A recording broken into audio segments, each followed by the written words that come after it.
Manusia memerlukan waktu 2 tahun untuk belajar berbicara.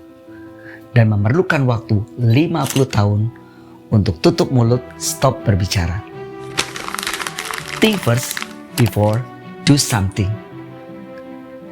Dikisahkan seorang tukang kayu yang setiap hari bekerja, menggergaji, memotong dan menyerut kayu menjadi sebuah atau bermacam-macam perabotan rumah tangga. Seperti kursi, lemari, tempat tidur dan sebagainya. Setiap hari terus bekerja dengan keras, setiap hari bekerja dengan kreativitasnya menciptakan alat-alat perabotan yang luar biasa dan sangat cantik. Serutan-serutan kayu semakin menggunung dan terus menggunung setiap harinya. Suatu hari ketika dia sedang bekerja menyerut papan tipisnya, tiba-tiba arloji atau jam tangan yang dipakainya terlepas, masuk dalam tumpukan-tumpukan serutan kayu tersebut. Sang tukang kayu sangat panik. Dia mencari dan mencari di manakah arloji yang terlepas tadi dari tangannya. Dia mengucak-ngacak tumpukan tersebut. Dia mencari dengan bersungut-sungut di mana jam tangan itu. Karena jam tangan itu adalah satu-satunya jam tangan yang merupakan barang kesayangannya ketika dia berulang tahun. Ada sahabat yang memberikannya. Dia mencari terus mengaduk-aduk seluruh tumpukan jerami sambil mengumpat, sambil bersungut-sungut.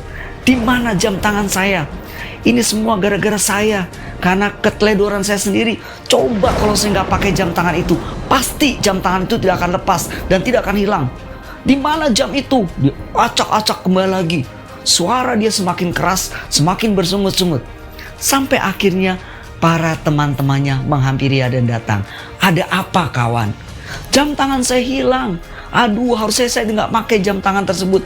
Kenapa saya pakai? Di mana hilangnya? Di sini di tumpukan serutan kayu tersebut. Apa yang dilakukan oleh teman-temannya? Teman-temannya semua mencari, mengaduk-aduk dan mencari di mana jam tangan itu berada. Tapi apa yang ditemuinya? Tidak ada. Semua sudah berantakan. Waktu semakin siang dan pencarian jam tangan terhenti karena harus istirahat. Si tukang kayu bersama dengan kawan-kawannya mencoba untuk istirahat. Sementara di sudut yang lain ada seorang anak kecil yang memperhatikan ketika keributan itu terjadi. Ketika sang tukang kayu mencari jam tangan bersama dengan kawan-kawannya. Anak kecil tadi, setelah si tukang kayu pergi bersama dengan kawan-kawannya, tempat itu menjadi kosong. Si anak kecil tadi berjalan mendekati tumpukan serutan kayu tersebut. Dia mendekat dan akhirnya dia berhenti di satu titik tertentu. Dia mencoba dengan seksama mendengarkan detak arloji tersebut. Tanpa menunggu waktu yang lama, anak tadi menghampiri satu sudut dari ruangan tersebut. Dan apa yang didapat? Dia ambil arloji yang hilang tersebut. Dia menemukan arloji tersebut. Dia tersenyum, lalu dia menghampiri si tukang kayu. Pak, lihat, ini arlojimu. Saya menemukannya. Bapak mencari yang ini bukan? Betapa terkejutnya si tukang kayu bersama dengan rekan-rekannya. Dari mana kalian dapatnya? Dari mana kamu mendapatkannya? Saya mendapatkan dari salah satu sudut ruangan yang tadi Bapak mencari jam tersebut. Bagaimana mungkin cepat itu menemukannya? Kami yang bersama-sama saja, yang beramai-ramai aja mencari jam itu, arloji itu tidak menemukannya. Tapi kamu, seorang anak kecil, bisa menemukan arloji tersebut.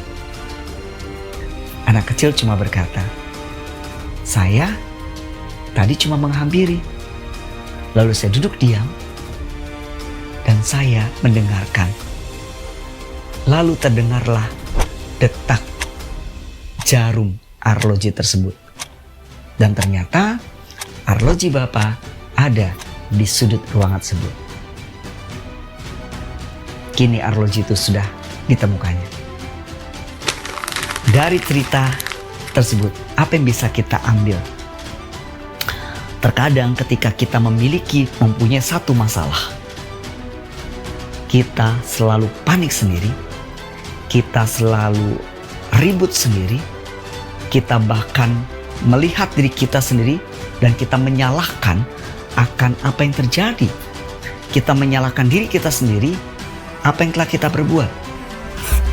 Satu hal yang perlu kita cermati dan belajar dari cerita anak kecil tadi dengan arlojinya.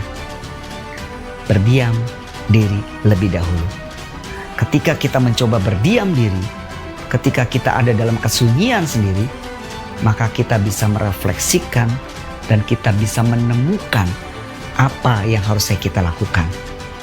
Berdiam diri adalah salah satu cara ketika kita punya masalah untuk boleh mendapatkan jalan keluarnya.